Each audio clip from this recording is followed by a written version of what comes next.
Welcome to Future Work, the podcast where we bring you practical tips and insights on the ever-evolving landscape of work. Join us as we explore the trends, innovations, and challenges shaping the way we work, today and tomorrow.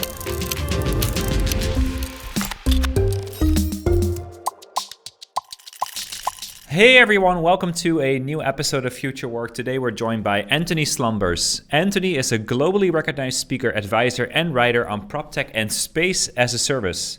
Antony is a serial entrepreneur who have founded and exited several proptech software companies and now consults real estate boards on their transformation, technology, and innovation strategies.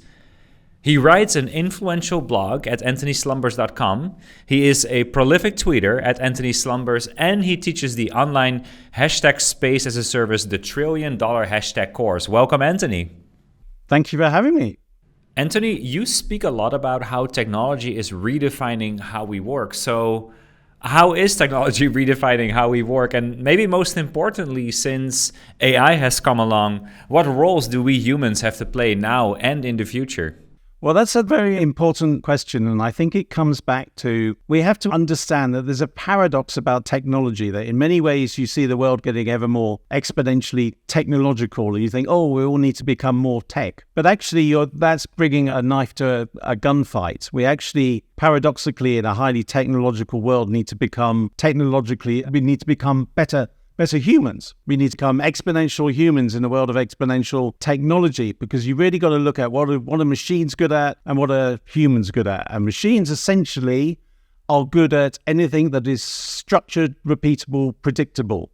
So if you think any task, anything you do, and think about it and say, is this structured, repeatable, predictable? Could I write down that essentially this is if this, then that? However complicated the if then that's are. But if it is, that is something that either is already being done by machines or will be done by machines. So there's no point doing any work which is structured, repeatable, predictable. But what humans are good at, fortunately for us, and certainly at the moment, even with the rise of ChatGPT and everything, which is still the case and probably will remain the case for quite a few years, what humans are good at are things like design, imagination, inspiration, creation, empathy, intuition, innovation, abstract and critical thinking, collaboration, social intelligence, judgment. These are the primary human skills. In a world where the machines are doing everything structured, repeatable, predictable, we need to be thinking about where do we add value. And I always go back to the quotation from Picasso where he said, computers are useless, they can only give you answers. And I think it's a really important way to think about things, even with ChatGPT and the like. It is us asking the question, what is a prompt? A prompt is just a question. Do this for me or do that for me. And it's the quality of the question that elicits the quality of the response. So as time goes on, we need to spend a lot more attention on these human skills. And there's one in particular that I think we should really spend a lot more attention on. And that's abstract and critical thinking, particularly in a world where soon you're not going to be able to know whether this image is true, whether this text is true, whether this video is true, whether someone said purport to say. So humans are actually going to have to become very good at abstract and critical thinking, the ability to appraise a situation, judge it, and understand, is this true or is this not true? How should I be thinking about what I'm saying? And it's sort of the answer to misinformation. I was at a talk with Sam Altman a couple of weeks ago, and someone asked him, well, what's going to happen with all the, how are you going to stop misinformation and the like? And he said, actually, the solution to misinformation is actually humans. And it's the human's ability to understand that, hang on a moment, that doesn't sound right. And to be suspicious or skeptical. You shouldn't be cynical about what you hear and read. You should be skeptical about it. Is it right that this person is saying this? And I think in many ways you're getting there. If you think about teenagers or late teenagers or people in their early 20s, they are already very, very skeptical of social media. So people who grew up in, if you like, the first phase of social media, who might be now mid-20s. So 10 years ago, they were bombarded with all the social, and they started to understand the downsides of social media. So you talk to an average mid-20s person, and they're much more skeptical about social media and much more knowing about, well, I know that's a fake. Obviously, that didn't happen, and they can discern these things. So yeah, humanities matter. In a world of abundance, humanity is going to be the new luxury. Super interesting to think about that idea of, we actually need to be more human. Now that everything else can be done by AI, by robots, by computers, we actually need to be more human. So the things that make us uniquely human, that is actually what's still going to make sure that we have value in the future. I'm thinking about it also from the perspective of, right now when we're talking about AI, we're still talking about startups like you mentioned OpenAI, and maybe even more obscure startups that have launched products that have a lot of opportunity for people to improve the way that they work, but you still need to find out about it, you still need to sign up for it. This is obviously going to change when Microsoft integrates it into their Office suite as Copilot, or when Google integrates it into all of their processes. What will the world look like once AI becomes fully mainstream? It's a very interesting topic, this, and we have to remember one thing, particularly about generative AI, is generative AI, as someone said to me the other day, is not like software. Software, we've grown up with software that it is structured, repeatable, or predictable. It will give you the truth. Ask it, what was the date of this battle? And it will tell you. Generative AI is not like software. It does hallucinate. It does make things up. And this person was pointing out that we might find it's actually much harder to integrate generative AI into enterprises than we thought. Because in an enterprise, particularly when think of a large company that's very process driven and it's all, Sigma. So it's trying to get 99.999% efficient. It's all processes and everything has to be true. This is true, that is true, therefore this. Well, you can't suddenly inject in there something that's a complete fabrication because it will mess up. So I think in some ways we're going to find this technology is not embedded in the enterprise in quite the same way other technologies have been embedded. I see all of this stuff much more like, and it's a good term for it, co-pilot rather than autopilot. It's very deliberate why they call it co-pilot rather than autopilot. But the point is, this technology is like having an army of interns at your disposal. Everyone has an army of interns at their disposal and has a personalized education system at their disposal. So I need to know about X. Can you explain it to me? I don't understand the concepts. Please explain these concepts and take me through it. And then you have this army of interns. You can say, what do you know about this? What do you know about that? Can you go and read this document? Can you summarize this for me? There's all these extra capabilities that each of us has to, frankly, become more knowledgeable and more intelligent. Again, Sam Altman talks about the price of intelligence trending towards zero. So when everyone has access to the best intelligence, we can do many things. But I don't think we should really be expecting the machines to just go and do it for us. It is much more this co-pilot thing. But also that's where growth and productivity is going to come from. Because if you take this technology and you just try and apply it to the world as it is, so we're going to take this technology and we're going to automate it. Well, then you get sort of, big deal. You've automated it. What have you actually done? You haven't actually increased productivity much. As opposed to, with this technology, how can we redefine the objective and the workflow and redesign the workflow in order to leverage these new technologies? So how can we think of new ways of doing things? So this business about replacing labor or augmenting labor is really important.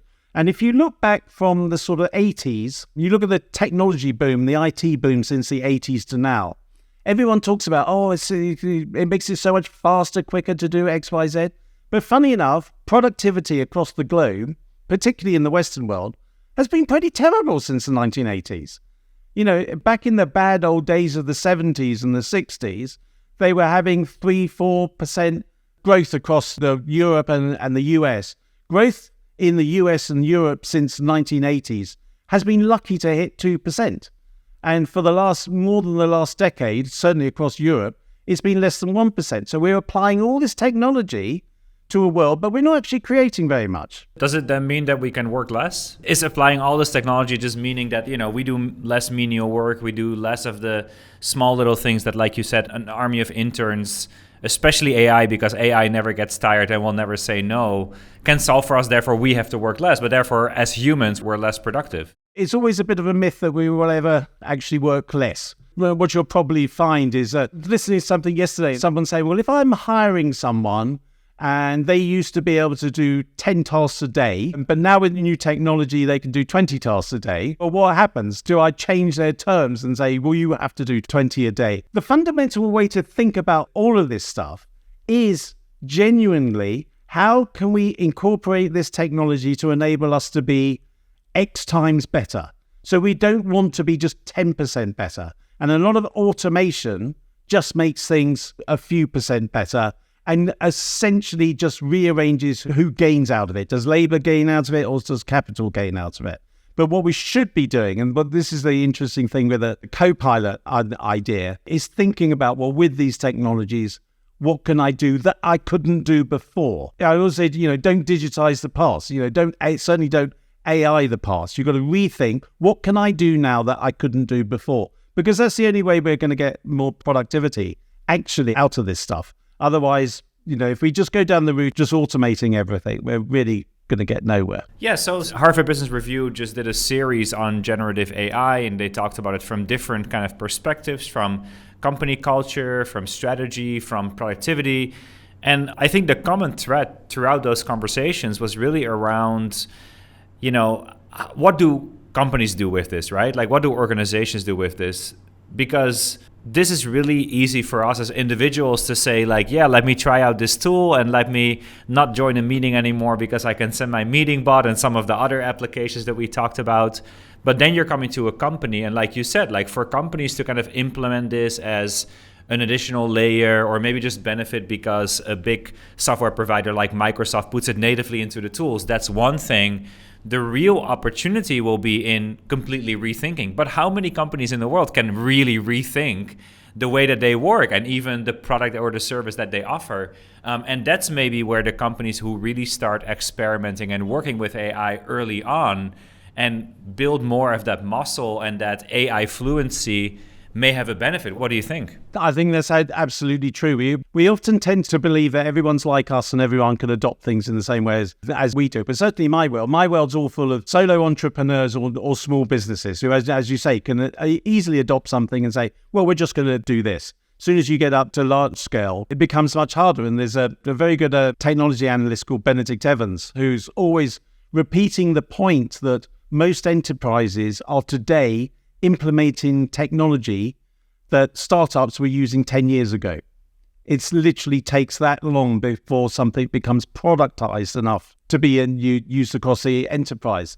Yes, I just heard an interview with Rory Sutherland, who was basically saying that same thing, which is, it's not AI, which is the big breakthrough technology this year. It's Zoom. It's video calls. Yeah, absolutely. You should always listen to Rory Sutherland, who's very, very excellent. But it's an interesting thing to think of in terms of, and this goes back to my first point about human capabilities.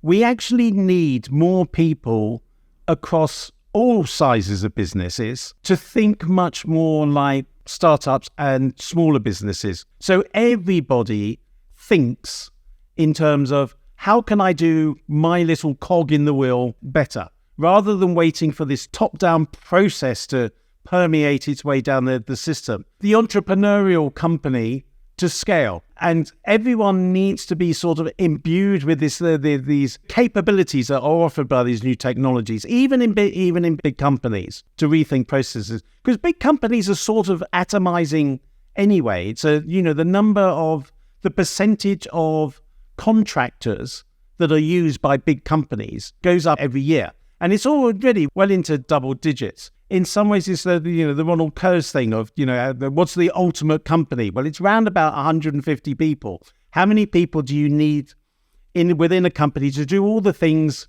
a company needs to do, but doesn't get so big that it starts to become sclerotic? I think there's a huge amount to be said for what we need to do with this technology is actually a massive re-education process of everybody in the workforce. There is a genuine potential problem of this technology actually wiping out really a very large number of jobs. And it could do for a long time. And people talk about oh, well, in the 19th century, everyone started working on the farm. By the end of the century, everyone was working in towns and, everyone was okay. Yes, but there was a thing called the Engels pause, where for about 40 years, everyone was worse off. And it's quite possible that we could have this new ability to create more. So the general supply becomes higher because everyone can do more stuff. But we haven't actually built the demand for it yet. And if there's more supply than demand, prices will go down, labor wages will go down, and we'll be in trouble. So we really do need a society of individuals, even if they work have a very core background, actually think much more entrepreneurially and think in terms of, well, I've got my own personal interns, I've got my own personal education system. How do we make the most of it? So there's a massive educational program to go through, I think, across the board, all the way. There's plenty of senior managers. You can just see how many senior management are messing up hybrid working because they're not thinking about it properly and they're not making the effort to think about it. So it's not a case of, well, the leaders get this and the beginners don't. Frankly, no one really gets this. And so we all have to really change the way we're thinking about how do we create a bigger pie? How do we use all this stuff to augment and try and get away from the idea of technology is there to automate things? Some things need to be automated and a good idea to be, but essentially we need to be augmenting, not automating. It's a complicated HR problem here.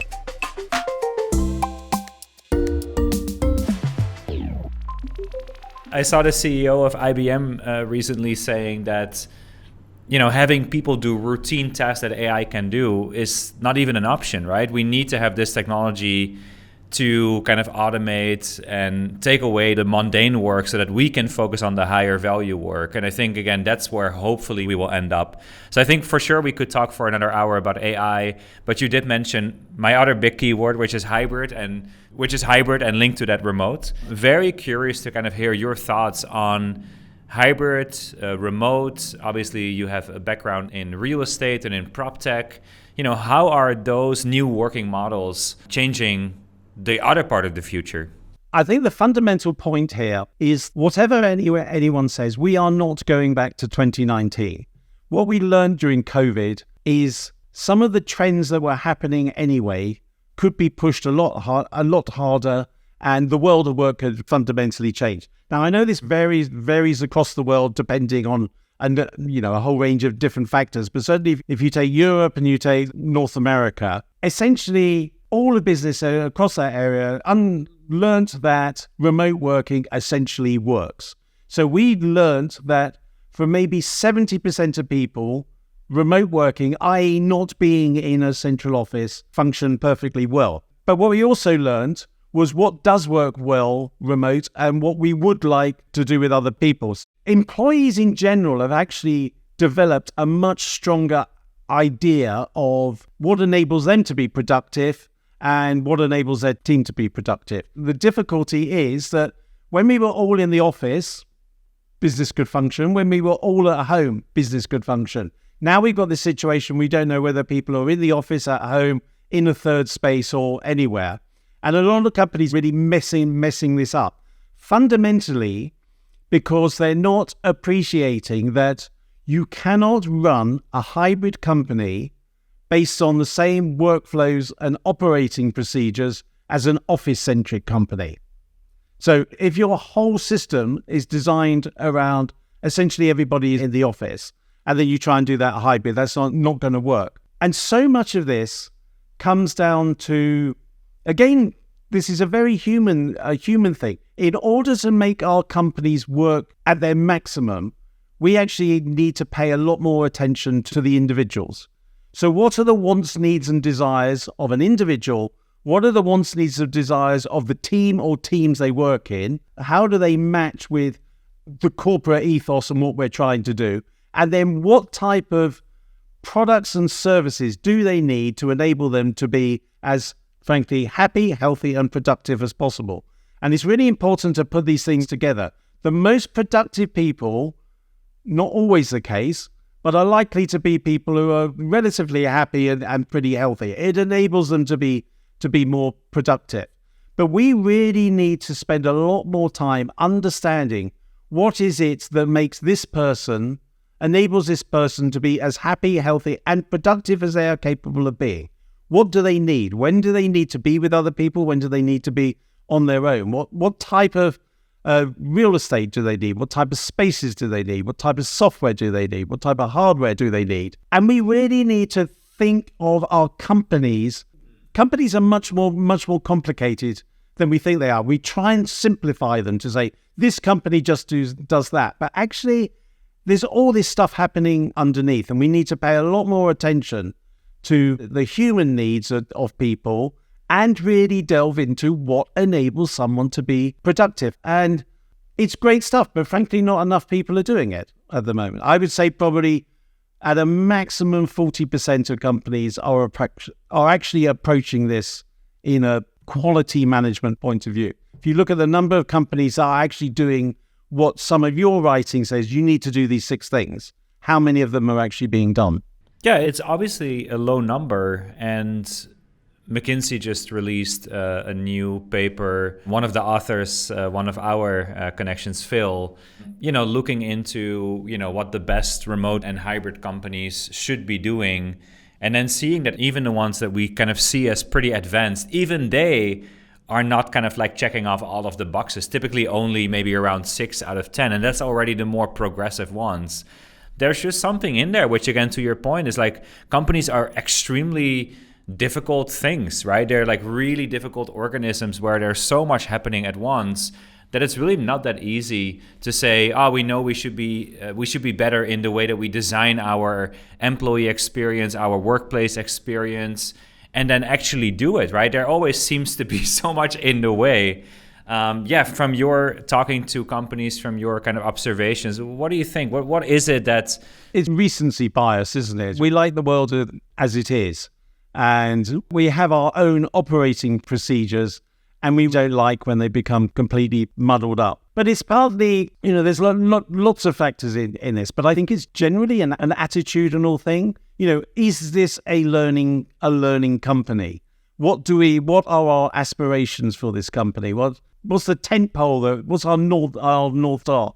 And I don't think a lot of companies really have this solidity of purpose that enables it just filter down through everything. That this is what we're trying to do. And there's always lots of barriers to doing things. But, the incentive and the requirement to do a lot more now is, I think, going to be more apparent much quicker. Because you are going to get companies within your industry, and they might be startup companies, who are fully leaning in to how do we operate as a hybrid organization, and what hardware, software, and services do we need, and let's go the whole hog. We have no legacy, so we're going to start now. And if you think, well, if you were starting a company in your business now, how much of what you do today, which would you do going forward? And quite often that doesn't really matter because no one else is really pushing the envelope so much. But one of the things you definitely will see with all these new technologies is I think the impact of them is going to be quicker than some other technologies. Because, we talked before about what happened when electric engines came in to steam-powered manufacturing. But it actually took 40-odd years for electric motors to really make a big productivity difference. But a lot of the technologies we're looking at now, actually you can just bolt them on straight away. You don't have to completely reconfigure everything to use these technologies. So in a lot of places, your competitors are going to be able to be 2, 5, 10 times more productive than you in particular tasks. And then they're going to have really distinct competitive advantage. And I think you're going to find the difference between high-performing companies and the average, let alone the bottom, is going to increase. If you like, the superstar companies can be big ones, but they can be middle-sized and they can be small, that have really thought through the processes that enable humans and machines to work together better, are going to be massively competitive. And I think that's going to be a real shock to a lot of companies. So they're not competing with someone who's just a little bit better. They're competing with someone who's dramatically better. So the incentives and the motivation to actually stop and go, hang on a moment, this is clearly not working. And the answer to this new hybrid world not working well for us is not to say, well, let's mandate 3 days a week back in the office, because that is operating at the macro level, whereas really you need to operate at the micro level. But it's actually thinking, hang on a moment, there's a serious digital transformation and change strategy needs to be adopted now, because we're going to get behind very, very quickly, and then we're being in trouble. Yeah, absolutely. So a lot is changing. One of the things that we talked about, I think we went back and forth about a little bit online, is even something as simple as, again, going back to the employee experience, when you're in the office, when you're working, I think it was in the context of people talking about the 4-day work week, and you said well, it doesn't really matter, right? Whether you work 4 days or 5 days, or when you're a solopreneur, you work 7 days. At the end of the day, you just need to do good work, right? So there's so many things that are going to change anyway in the way that we work. You use the word experience there, which I think really important. If you can break down the experience of working with your company, or the experience of working in your company, or the experience of dealing with your company, what's the experience of our customer interacting with our company? What's the experience of our individuals working with our company? What's the experience of our stakeholders, our other companies that we work with? And this whole thing around the experience design is a really important but complicated thing. It's a multifaceted problem, I think. And this is where it's really interesting if you look at it from my world, from the real estate world.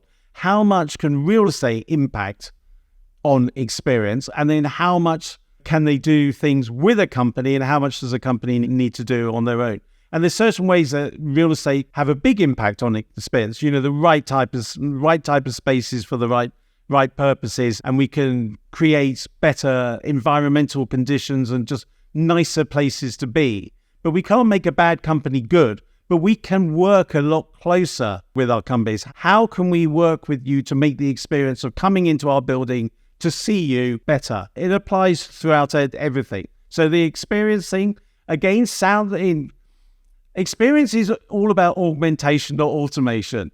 Sometimes automate, but really experience is an augmenting process. Just how do we make that better? And again, it's something that needs to be something that every individual is involved in. You can't impose change on a company, and you can't impose an experience on a company. It needs to be something that comes from the top down and the bottom up.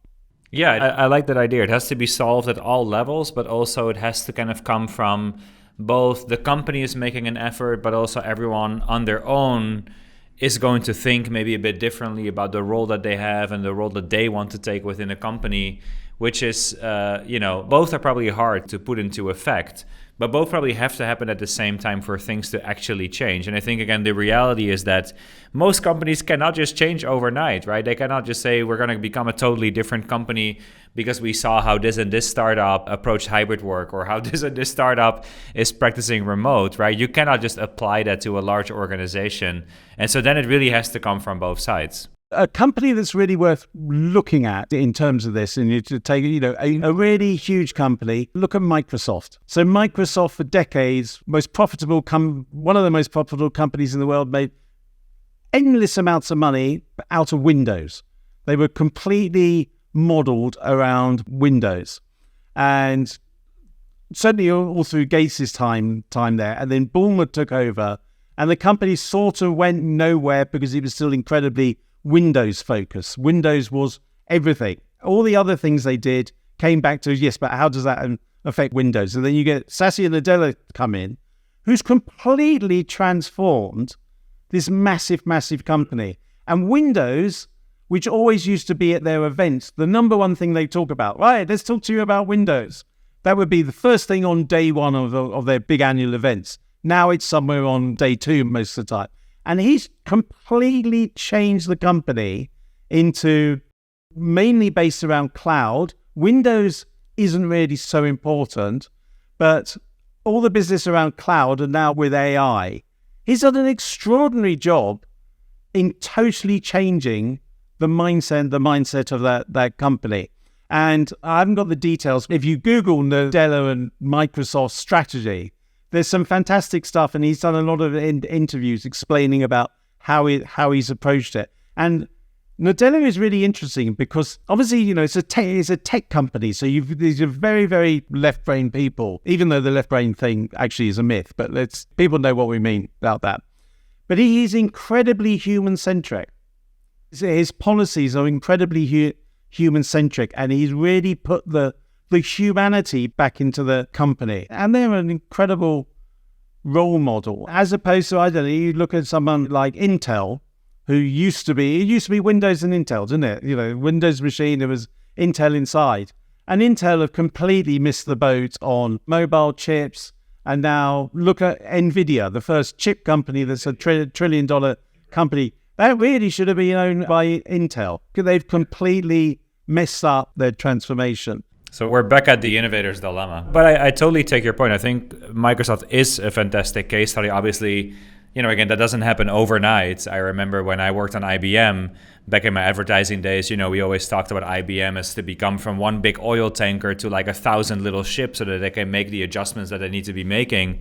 But I do agree. I think Satya Nadella in most of his interviews always speaks maybe about technology, but always from the human's perspective, and seems to have specifically a very keen interest in making work more human, again, letting AI do the work that we don't have to do or that we really shouldn't be doing, because it can be trained, it can be automated. Like you said, it's repeatable, it's systematic.